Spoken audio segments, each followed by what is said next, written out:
McGortey. I usually am here with Yasmin Allridge, who is also a Women in Payments Global Community Council member with me.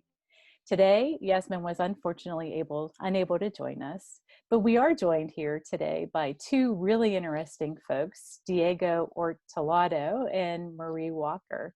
And we're joined because we had conducted a Women in Payments membership survey recently, and we heard about your interest in digging deeper into the topic of virtual networking. And so we are having these conversations to share thoughts and perspective of what works really well and maybe doesn't work as well on the topic of virtual networking. We're going to have Diego and Marie introduce themselves and share a little bit about where they're from as we go through the conversation. So first, I'd like to turn it over to Diego. So hey, Diego, thanks for joining us today. Could you tell us a little bit about yourself and where you're located and just give us a little bit of background? Hey, Laura, sure. So, my name is Diego Ortelladom. I am Brazilian. I live in Brazil. I work for an American bank, and I've been working in the banking industry for 25 years. That's a little bit it, and always been responsible for client relationships throughout Latin America.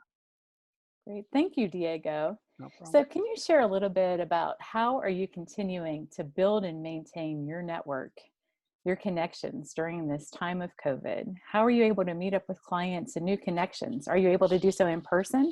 How do you do that? So let's start first with the end of your question, right, or your second question.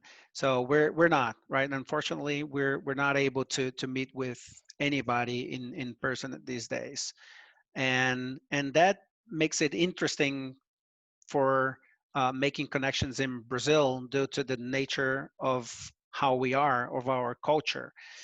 But I think that what I do is I try to keep ongoing conversations with all my clients.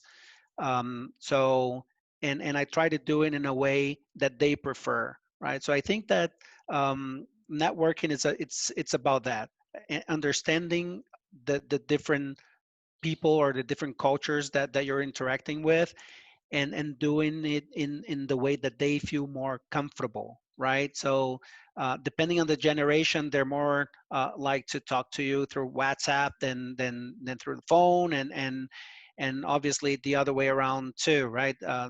Some older folks will prefer to have the interactions through the phone. So I try to do it again, being mindful of that.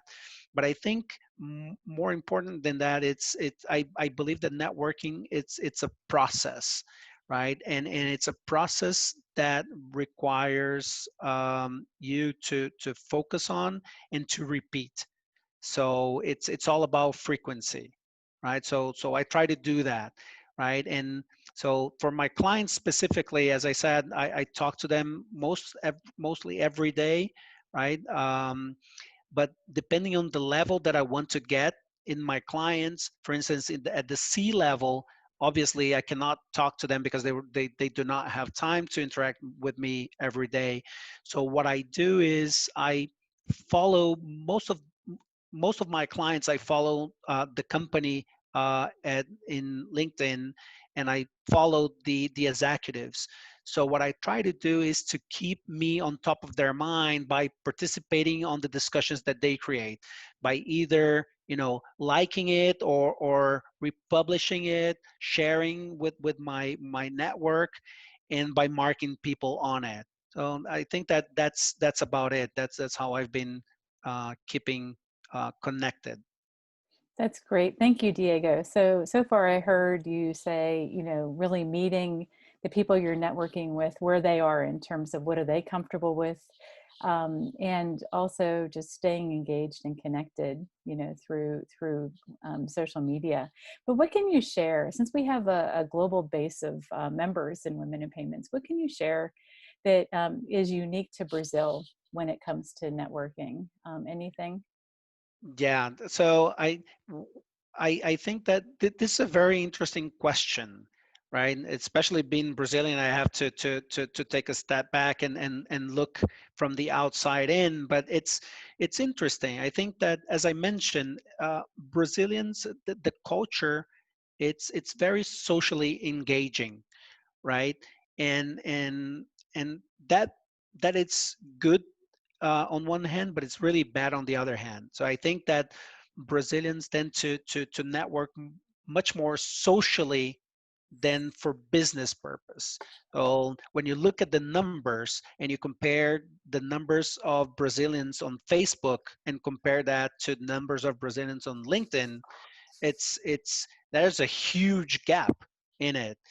And also, because of what I said, right, I follow a lot of my clients and I follow a lot of people that I think are interesting to to what they have to say.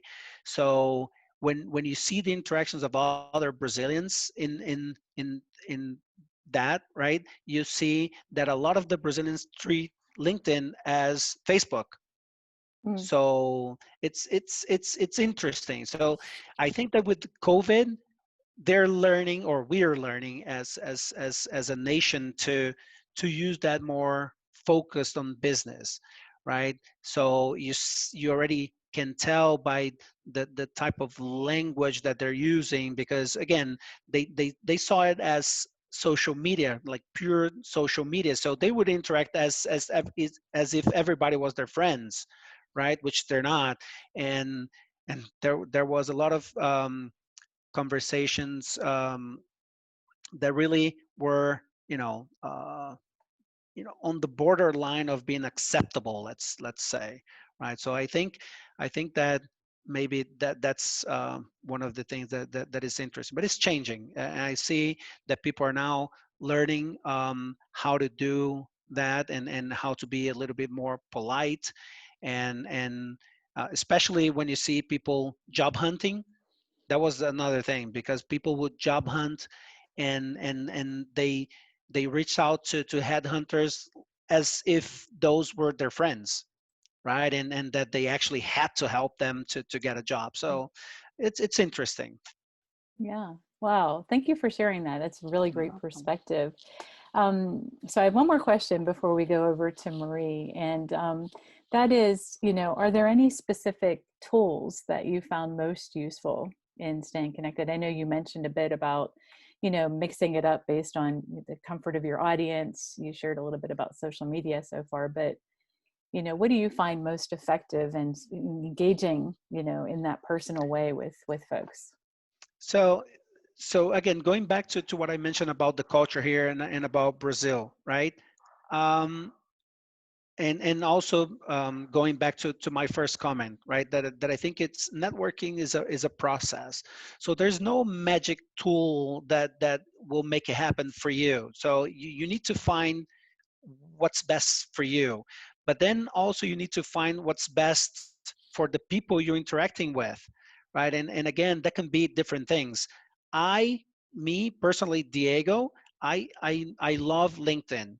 So I love interacting with people through LinkedIn, and then from that we can go to another. So once we become acquainted, and we establish really some rapport, then we might suggest people to join a phone conversation or a WhatsApp conversation. So I think that that's probably the best way to do it. Uh, if you're building network from scratch, right? Um, if you're talking about people that you already know, it's different, because you already know, so you can do different things, right? So with my clients, I've been doing, as I mentioned, some calls almost every day, interactions through WhatsApp. And just recently I have done a happy hour, a virtual happy hour with some of my clients, and basically I had wine delivered to their homes to do that. So it's interesting. So it's and I was hearing Marie talk a little bit about how the events world has changed, right? So we have to adapt, and I think that this is one thing that has been working quite interestingly in Brazil, right? Having things distributed and then have people join a web conference and do it together. And that was one that really was very nice. Wow. Thank you so much, Diego. I love that. I love that. I have to figure out how I can become a client so you can Yeah. send me some wine.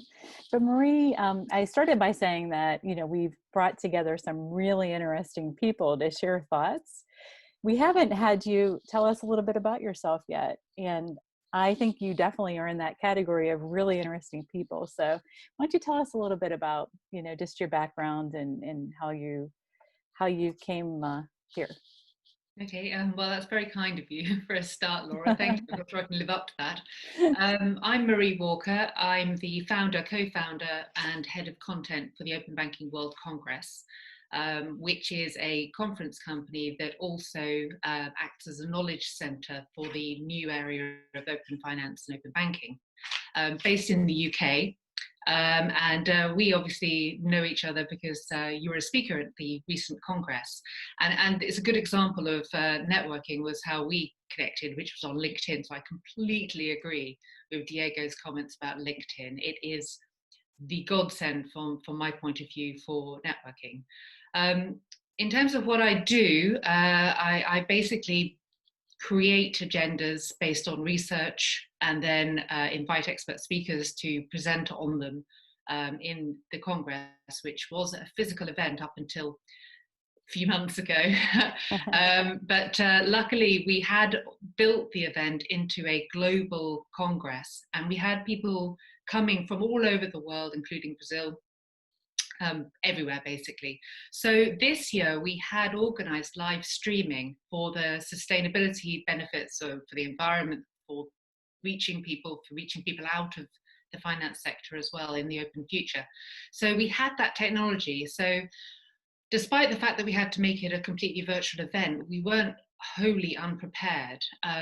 What was difficult was we had to make the jump really early, because we're a small business, and with a large conference you are faced with a lot of upfront costs, one of which is the biggest one is the venue. And we were at the point in mid-March, before the country had gone into a lockdown, before the government had banned large groups. We were at the point of facing the get out clause in our contract with the venue, after which we'd be liable for 100% of the costs.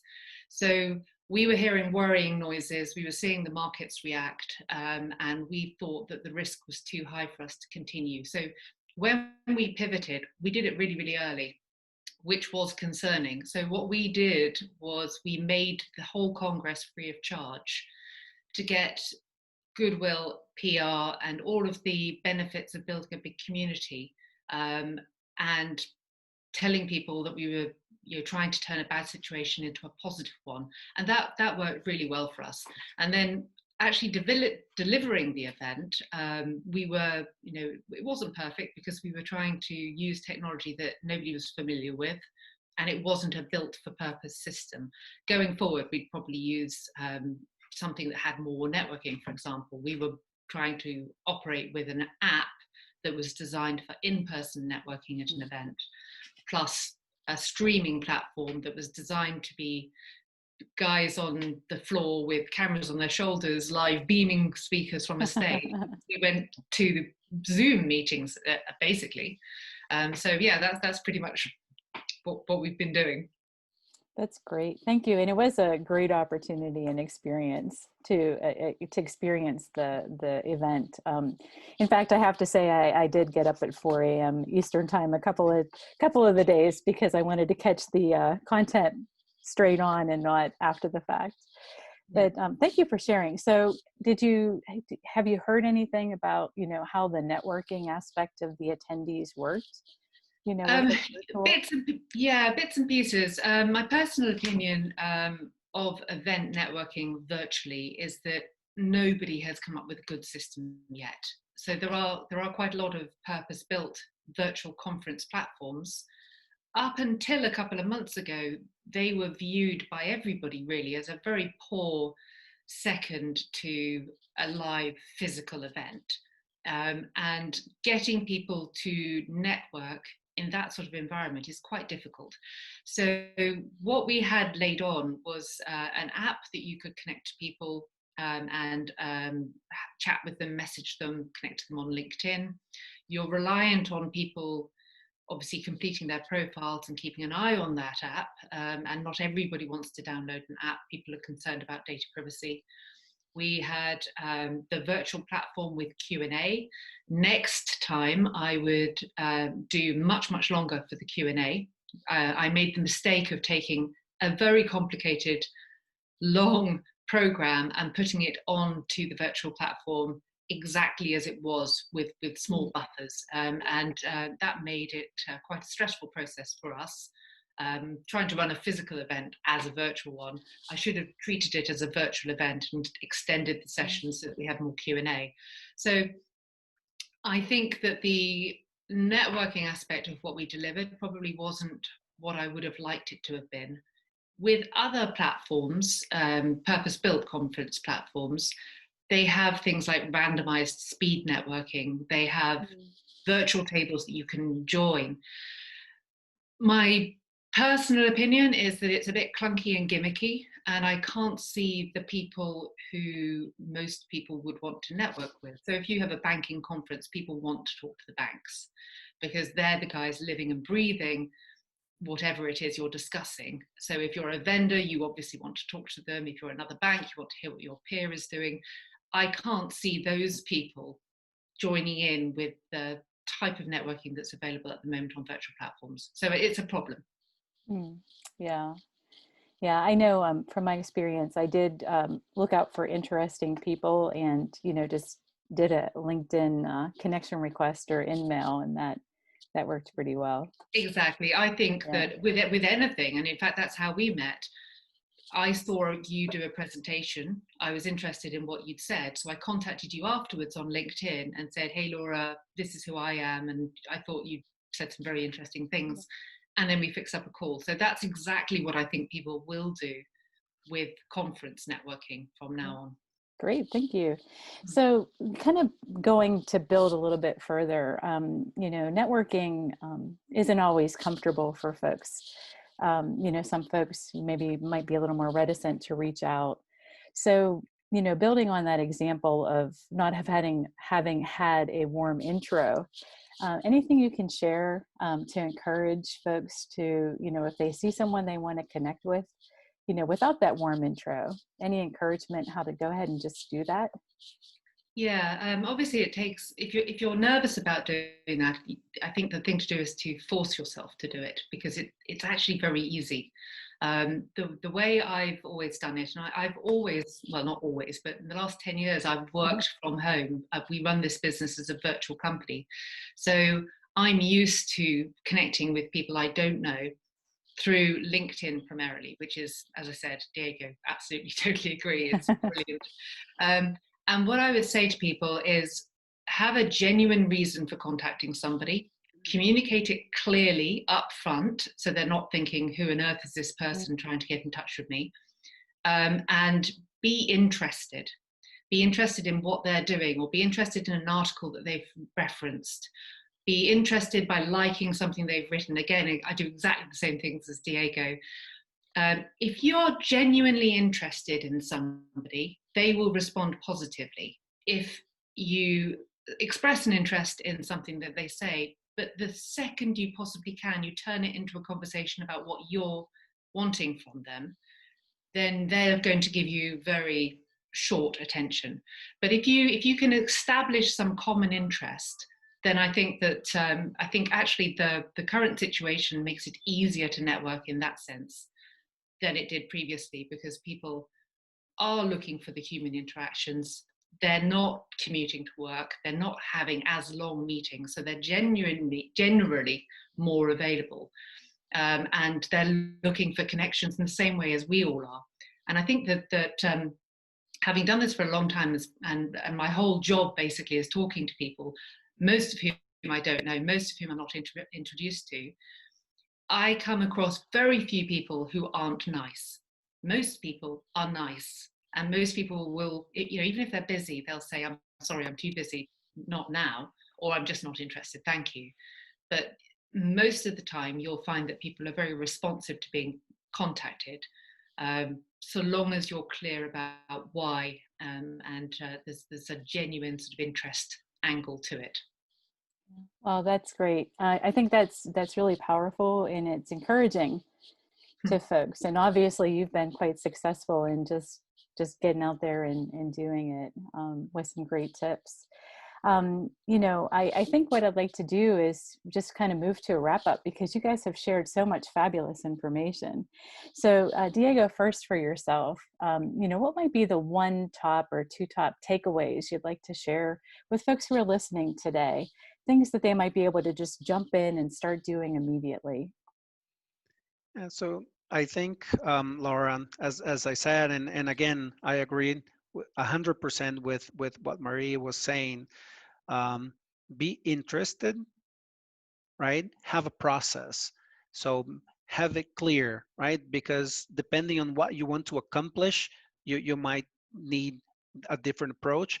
But once you establish that, have a process for that. And that can be, as Maria was pointing out, follow people, understand what they like, understand what they're publishing, and go to them as if you would in a in-person contact, right?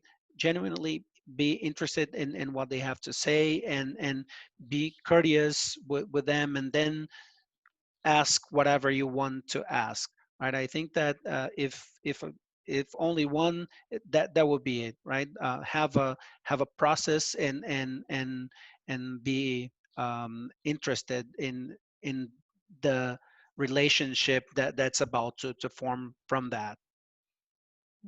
Great, thank you. Thank you. Yeah, very true. And Marie, any last thoughts, things folks could just start doing immediately to build that virtual network?